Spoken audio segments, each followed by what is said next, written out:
Hello, Nick Durr here. I am by myself because today's topic is the top 3 tips to manage money in your 20s. And Adam is not here because he's no longer in his 20s. So I have the privilege and honor of doing this on my own.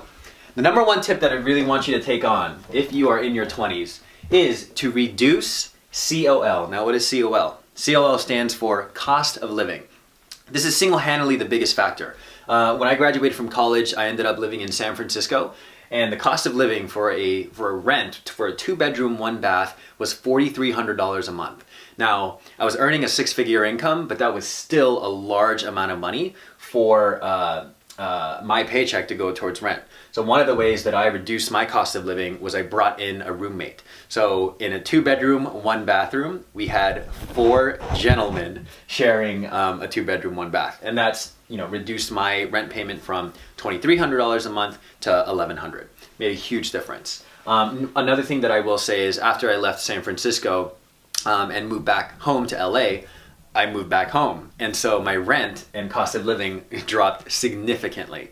And so that is one way to manage your money in your 20s. And that has really allowed me to do a lot of other things like pay off student loans.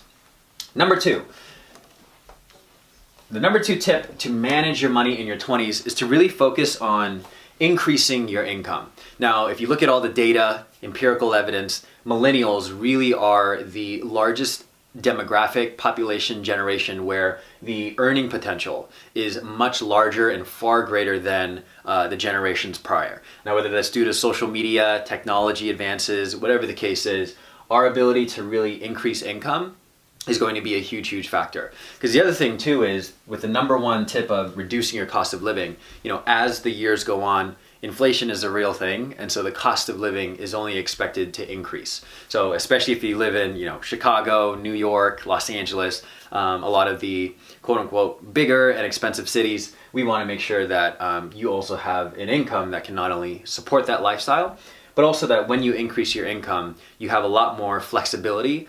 And the idea is to increase your income, also increasing your discretionary income to then be able to invest or save for a down payment or whatever the case is.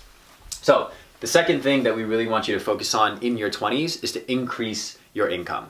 There's also a statistic that talks about how millennials are hopping from job to job.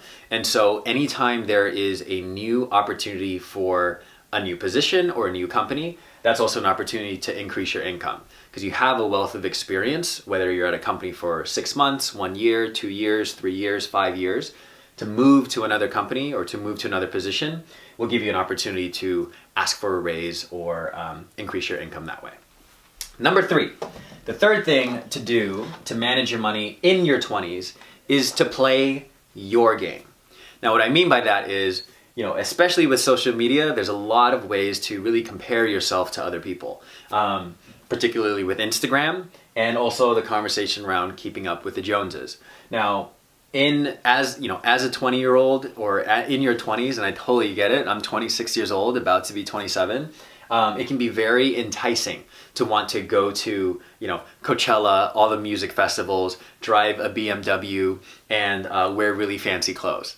And although that might be enticing, the number 3 tip that we have in your 20s is to really play your game, stay in your lane, and really focus on what you are building and what you are creating for your life. Because you're not living anyone else's life other than your own. So if playing your game looks like moving back home, or playing your game looks like really, sacrificing nights out so that way you can learn a skill or technology that's going to allow you to increase your income, that's the game that you should be playing. So the challenge for you is to really think about, by the time you are 30, what are the results that you want to have in your life? What type of lifestyle do you want to experience and live?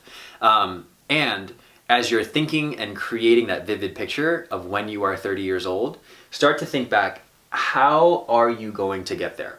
Guarantee you it's going to be one of the 3 tips that we mentioned here. Reducing your cost of living, which is really examining your expenses and reducing them. 2, increasing your income. And 3, playing your game. So I really hope and I really am excited to hear what it is that you get from this conversation. So like, comment, subscribe to the Mastering Money podcast and YouTube channel. We'll see you tomorrow.